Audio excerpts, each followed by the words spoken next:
அனைவருக்கும் வணக்கம். என்னுடைய குருநாதர் சுகபிரம்மரிஷி பாதம் பணிந்து இந்த புதன்கிழமை அமாவாசை அன்று செய்ய வேண்டியவை செய்யக்கூடாதவை எவை என்று பார்ப்போம். 18/3/2026 புதன்கிழமை அமாவாசை. இன்று அமாவாசை புதன்கிழமை வருவதால் இது வித்யாகாரகனான புதனின் ஆதிக்கம் நிறைந்த நாள்.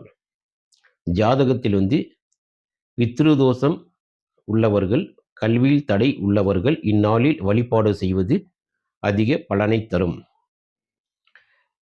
வழிபாடு நேரம் இந்த தர்ப்பணை கொடுக்குறோம் அந்த நேரம் காலை 6 மணி 30 நிமிடத்திலிருந்து 10 நிமிடத்திற்குள் நீர்நிலைகளில் எள் தர்ப்பணம் கொடுப்பது சிறந்தது. அதே போல் வழிபாடு நேரம் மதியம் 12 மணி முதல் 1:30 வழிபாடு செய்வது சிறப்பு. இந்த பூஜை முறை எப்படி செய்யணும்னா, பூஜைக்கு என்னென்ன தேவை என்பதை பார்ப்போம். முதலிலிருந்து ஒரு சுத்தமான பலகையில் தெற்கு நோக்கி முன்னோர்களின் படங்களை வைக்கவும். ஒரு பலகையில் ஒரு சுத்தமான பலகையில் நம் முன்னோர்களின் படங்கள் தெற்கு நோக்கி வைக்கணும். படத்தின் முன் வெற்றிலை, பாக்கு, வாழைப்பழம் மற்றும் பூக்கள், தேங்காய், வேட்டி, துண்டு அல்லது புடவை வைக்கவும். நெய்வேத்தியமன் காய்கறிகள் வைக்கலாம். வாழைக்காய், அகத்திக்கீரை, பாகற்காய், அவரைக்காய், புடலங்காய் இவை பித்ருக்களுக்கு மிகவும் பிடித்தமானவை. அப்புறம் முக்கியமான அரிசி பருப்பு பாயசம் மற்றும் உளுந்து வடை அதில் முக்கியமாக இடம்பெறணும். அதே போல் பூண்டு, வெங்காயம், முருங்கைக்காய் அசைவ உணவுகள் தவிர்ப்பது நல்லது. இன்று சமைத்த உணவை இதெல்லாம் வச்சு ஒரு உணவு சமைக்கிறோம். சமைத்த உணவை ஒரு பெரிய வாழை இலையில் பரிமாறவும். நுனிப்பகுதி வடக்கு அல்லது கிழக்கு நோக்கி இருக்குமாறு வைக்கவும். அந்த படத்தின் முன்னாடி முதலில் காகத்திற்கு ஒரு சிறு இலையில் சாதம், வடை, பாயசம் வைத்து தீபம் காட்டி அழைக்கவும். பித்ருக்களை அழைக்கணும். அப்புறம் காகம் உணவை எடுத்த பின் தான் வீட்டில் உள்ளவர்கள் உணவருந்த வேண்டும். காகம் வராமல் போனால் பசுவிற்கு உணவு அளிக்கலாம். அமாவாசை என்று எண்ணெய் தேய்ச்சி குளிக்கக்கூடாது. வீட்டின் முன்ன கோலமும் போடக்கூடாது.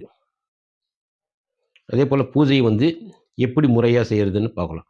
முதலில் சுத்தமான பலகையில் பித்ருக்களின் படம் வைத்து அவற்றிற்கு பூக்கள் சூட்டி அலங்கரிப்பது சிறப்பு.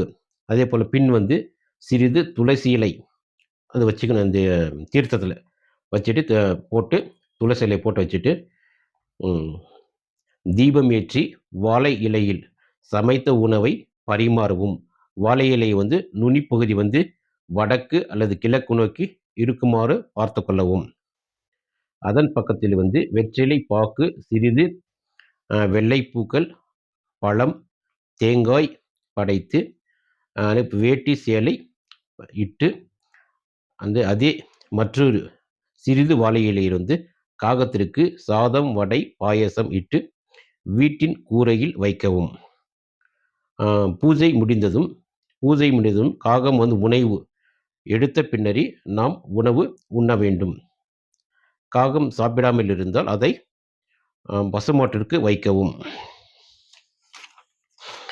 அப்புறம் இந்த பூஜையின் போது சொல்ல வேண்டிய மந்திரம், ஒரு சிறிய மந்திரம் சொல்லலாம். இல்லைன்னா பூஜையை அப்படியே முடிக்கலாம்.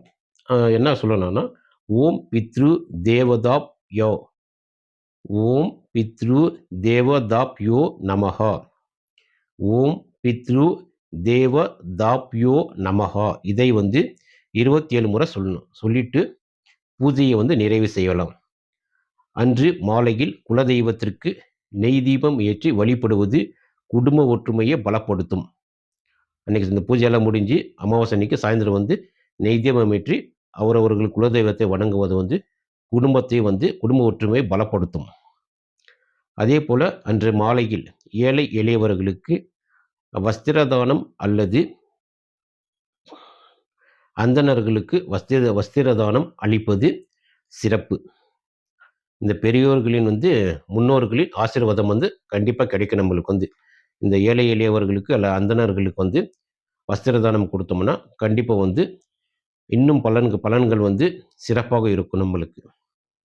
இந்த பூஜை முடிந்த பிறகு கோவிலுக்கு ஏதாவது ஒரு கோவிலுக்கு போயிட்டு, இறைவனுக்கு ஒரு சின்ன அபிஷேகம் இல்லது ஆ ஒரு அபிஷேகம் செஞ்சுட்டு வந்தா, இன்னும் வந்து பலன் வந்து இருமடங்காக கிடைக்கும் நம்மளுக்கு வந்து. இந்த பூஜை முறை வந்து நீங்க மிகவும் நம்பிக்கையுடன் செய்வது மிகவும் நல்லது. இந்த அமாவாசை வந்து ஒவ்வொரு அமாவாசையிலும் பித்திருக்களுக்கு நம்ம வந்து பூஜை செய்வது வந்து நம்முடைய குலம் வந்து மேன்மேலும் வளர வழிபிறக்கும். நம்முடைய பித்திருக்களின் ஆசீர்வாதமும் நமக்கு கிடைத்து, வாழ்வில் வந்து எல்லா சுகமும் கிடைக்க வழிவகுக்கும். நன்றி. தொடர்ந்து வந்து எங்கள் சேனலுக்கு ஆதரவு கொடுக்கும் அனைத்து நண்பர்களுக்கும் என் பணிவான வணக்கங்கள். மீண்டும் அடுத்த பதிவில் சந்திக்கலாம்.